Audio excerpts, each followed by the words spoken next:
Hello दोस्तों, जब अकेले पढ़ो तो ये कहानी ज़रूर सुनना, हिम्मत आ जाएगी। किसी ने बहुत बढ़िया कहा है कि फूलों को भी नहीं पता होता कि उन्होंने कल मंदिर में चढ़ना है कि शमशान में। कहानी एक पति पत्नी की है। पति पत्नी का तलाक होता है। पति को सारी कमाई अपनी किसी वजह से पत्नी को देनी पड़ती है। उसके पास कुछ 10 लाख ही बचते हैं, बाकी उसने सब दे दिया होता है। उसके पास बाकी कुछ नहीं होता। वो निराश हो जाता है और घर से निकल जाता है। वो सोचता है कि मेरे को तो मरना ही बेहतर है, इतने से पैसे बचे। अब वो क्या करता है कि ये सोचता है कि अब मैं जब मरना ही है तो इन पैसों को खर्च करके मरूं। तो अब वो सोचता है कि कहाँ करूं। वो सीधा एक जुए के अड्डे पे जाता है। वो सोचता है कि जुआ खेल के ही सारा कमाई जो मेरे पास है इसको हार के ही मरूं। अब जब वो वहाँ पहुँचता है तो उसकी बारी आने में देर होती है। लोग आगे लाइन में लगे होते हैं। जब उसकी बारी आने से पहले वो वहाँ पर एक अखबार पड़ा होता है। वो सोचता है मैं इसको उठा के पढ़ता हूँ तब तक, जब तक बारी आती है।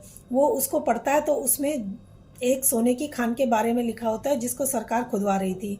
तो उसकी नीलामी सरकार कर रही थी। अब वो भी बहुत ज़्यादा दूर नहीं थी वो जगह। तो वो सोचता है कि मैं वहीं क्यों ना चला जाऊं जुआ खेलने से अच्छा।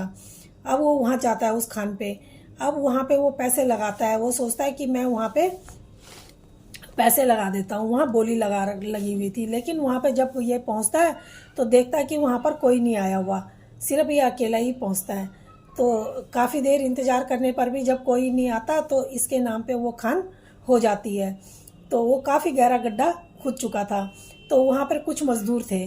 तो जब इसके नाम हो जाता है तो मज़दूर इसको कहते हैं कि साहब आप कहो तो हमारे पास आज की दिहाड़ी आ रखी है और अभी 5 बजने में 2-3 घंटे हैं। क्यों, अगर आप चाहो तो हम 2-3 घंटे इसको खोद सकते हैं। तो वो कहता है कि ठीक है खोदो। अब वो निराश होकर बैठा हुआ था। वो सोचता है कि इसी गड्ढे में कूद के मैं अपनी जान दे दूंगा। तो अब जब गड्ढा खुदता है कुछ 1-8 घंटे बाद उसके नीचे से चमकीली कोई वस्तु दिखने लगती है। जब उसमें चमकीली वस्तु दिखने लगती है तो वो जो काम करने वाले मजदूर होते हैं वो बोलते हैं कि साहब इसमें कुछ दिख रहा है। वो थोड़ा और खोदते हैं तो उसमें से सोना निकल जाता है। तो वो देख के बहुत खुश होते हैं।